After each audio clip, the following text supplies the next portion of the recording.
There is a powerful call from REM students to be heard, to have their voices not only acknowledged, but amplified.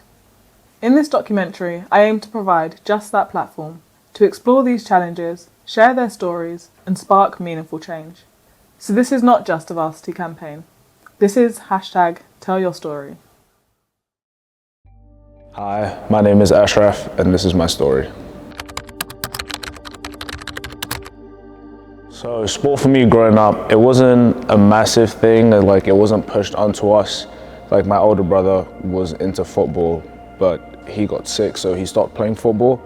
But having, obviously, my dad is Jamaican and my mom's Tanzanian, like they've grew up from very like sporty backgrounds. My dad was track and field and my mom just played a lot of football. So like everyone kind of had basically an innate athletic background.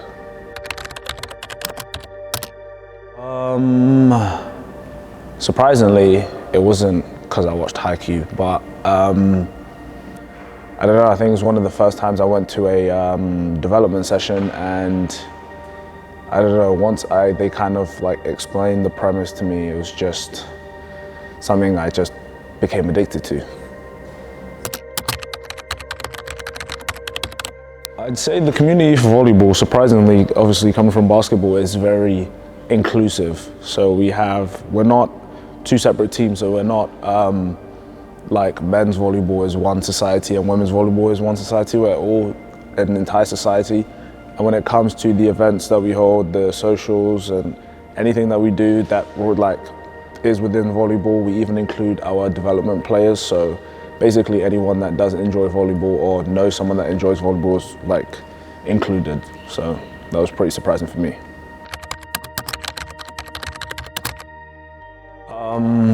So obviously I played basketball before I played volleyball. I want to say that was inclusive because that like everyone around me, it wasn't a thing of race, it was kind of a thing of skill, and over time it was that like regardless of how you played or how long you played for, people did start to open up. But with volleyball, I think it's like from the very first session, everyone, it was regardless. I couldn't tell you like when I walked in who was the best, who was the worst, who's never seen one, and you know who's been playing volleyball since they could walk, because they all kind of treated me like with the same type of respect and understood that I wanted to learn. And yeah, I mean, I don't think anyone would have said that in like a year's time I'd be where I'd be now, but I think I could also thank them for kind of just, you know, showing me that.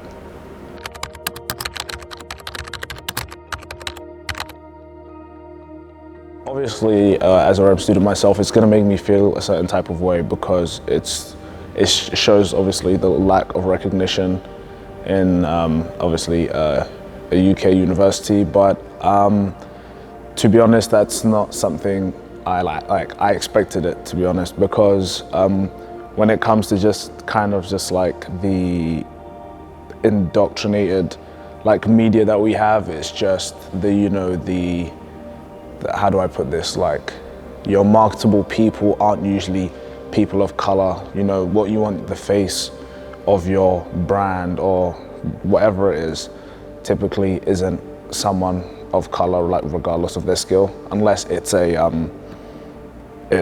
aspect or like a society that's been like dominated by REM students.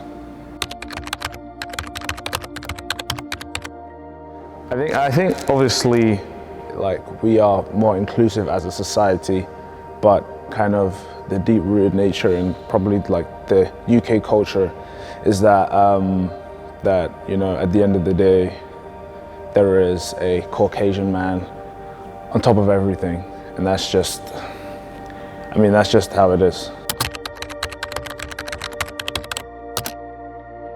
I don't think for volleyball that was the case, but like in general, I 100% understand, like as a REM male, like doing something that obviously a non-REM male would have to do is like the road is just going to be harder.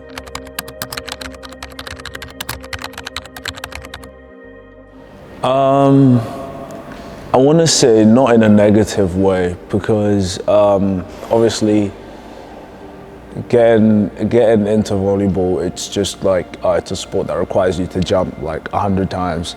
So everyone's just like expecting me, like, you know, this typical stereotypes. Oh, he can jump really high, so like I think I can jump. I can jump fairly high, so that it's not been a problem for me. But it's kind of like everyone does expect it, and then it's just like the next person that walks in, like similar to me, if they don't have typically the athletic like stature, like that you can kind of be like, oh well, he can pass. Then it's just like, you know, I wouldn't really call it like a microaggression, but it's just like you kind of get looked at funny for a stereotype. Like it is a joke, but someone can, you know. I'm okay with it, but the next person, I can't speak for the next person. I want to say yes, but when it comes to the big game days, obviously who we market for the game days, who we market for varsity it's not us. So I can't say. I could say yes, but I wouldn't say I'm fully confident in my yes.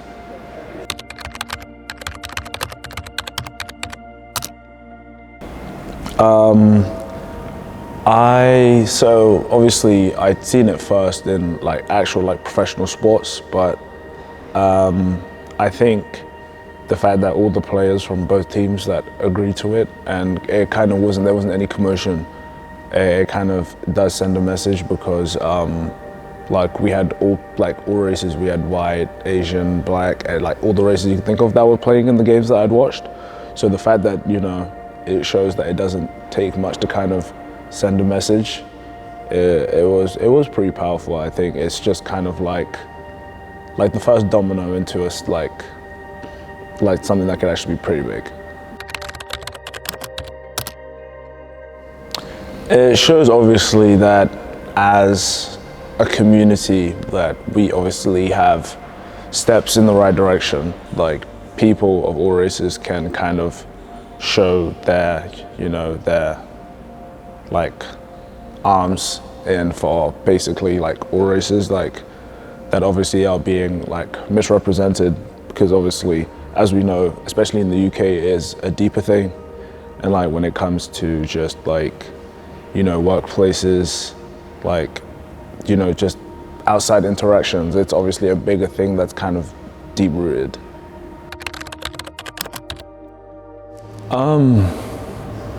I mean, obviously coming from a religious background, like I've never been told to kind of see myself better than anyone else. So regardless of if I win the lottery tomorrow or I wake up tomorrow and I'm the best volleyball player on the planet, it's like you kind of treat everyone the same, because at the end of the day we all end up in the same place. We all, you know, share the same blood. It's just, you know, and you never know what people are going through. So kind of, it's just like this, like the skin is probably the last thing you ever have to consider when you are, you know, interacting with someone. So kind of just view someone how you think they view you. They view you as, you know, easy to confront, easy to speak to, and, you know, someone that they can look to for advice. So obviously I am a Muslim, and I'm not gonna act like I'm perfect. I wish I was practicing more, but our prayer times don't clash with our trainings and our games. It's just obviously when we get to kind of the month of Ramadan, it is really a mental test, because for me anyways, when it's that time, I refuse to kind of just let myself stop doing things because the fatigue gets to me.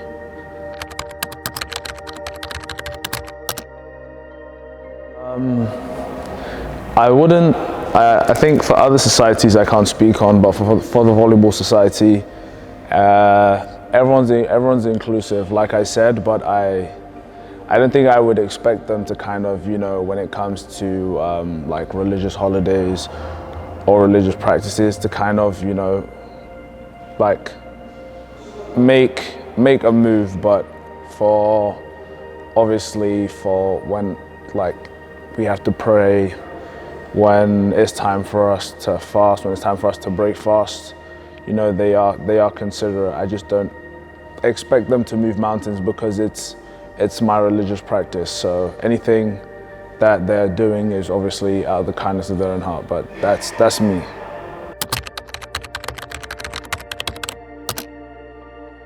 I think encouragement for like cultural societies to kind of hold like more sports events. Like for example, like the Filipino society are really good when it comes to like organizing sports. Like they have everything down to a T, as in making sure people feel included. If you're not Filipino, you can still join. Making sure if they have an event, it's organized, anyone can come, and just kind of, you know, regardless of, it's not about the level, it's just about the sport when you're there. So kind of just, you know, be more inclined to help with the funding of their maybe like sports events and stuff like that, because people can get together, that kind of like break the ice on the sports because they're around people that are like them, to then, you know, someone could find out that they're naturally good at something, someone could realize that they love it and want to work hard, and what that would do is kind of get them into the actual sport. So yeah, I think helping cultural societies will break the ice for sports.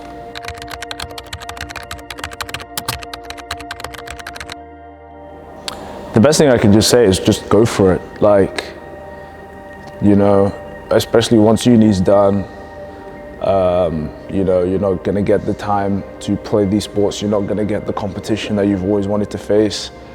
And yeah, once that's done, I mean, who knows, you could be working the best job, you could be working an office job, but you're not gonna have the time to play as competitive as you do now. So if you like something and you wanna get into it, start now. If you started already, just work hard, because like in terms of the social aspect and the competitive aspect, the uni years of sports and just socializing will probably be the best years of your life. So don't waste it, because it'll be over before you know it.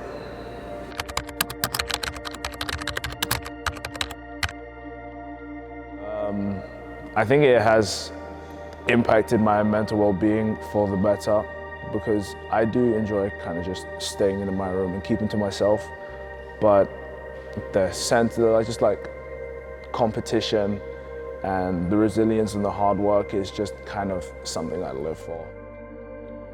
Thank you so much for watching this mini documentary, but this is not the end of the conversation. The conversation is just beginning. Keep your eyes peeled for the next #TellYourStory.